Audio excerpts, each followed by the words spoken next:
சென்னை நகரத்தின் ஓரத்தில் ஒரு பழைய புத்தகக் கடை இருந்தது. அந்த கடையின் உரிமையாளர் ராமு நூற்றுக்கணக்கான பழைய புத்தகங்களை அன்பாக பாதுகாத்து வைத்திருந்தார். ஒரு நாள் மழை பொழிந்த பிறகு 18 வயது இளைஞன் அருண் கடைக்கு வந்தான். அவன் கண்களில் ஏதோ துயரம் தெரிந்தது. மாமா, உங்களிடம் 20 ரூபாய் கொண்ட புத்தகம் இருக்கா என்று கேட்டான்.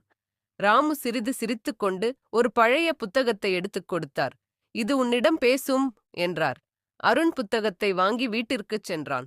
அது ஒரு இயற்கை விஞ்ஞான புத்தகம். படிக்கும்போது அவனுக்கு எதையாவது உருவாக்கும் ஆர்வம் வந்தது. அதன் பிறகு அவன் குடியிருப்பில் உள்ள பழைய பொருட்களை திரட்டி சூரிய ஆற்றல் மூலம் வேலை செய்யும் ஒரு சிறிய லைட்டை பண்ணினான். அப்பகுதி முழுவதும் அவரை பற்றி பேசத் தொடங்கியது. அருண் தனது ஆர்வத்தை விரிவுபடுத்தி பல புதிய கண்டுபிடிப்புகளைச் செய்தான். சில ஆண்டுகளுக்குப் பிறகு அவன் ஒரு பெரிய தொழிலதிபராக மாறினான். ஒரு நாள் அந்த புத்தக கடைக்குச் சென்றபோது கடை இல்லாமல் போயிருந்தது. ஆனால் அந்த இடத்தில் ஒரு பெரிய நூலகம் இருந்தது. அதில் முதல் புத்தகம் மறுவாழ்வு, அருணின் வாழ்க்கை பயணம் என பெயரிட்டிருந்தது. அவன் கண்களில் மகிழ்ச்சியின் கண்ணீர் பெருகியது.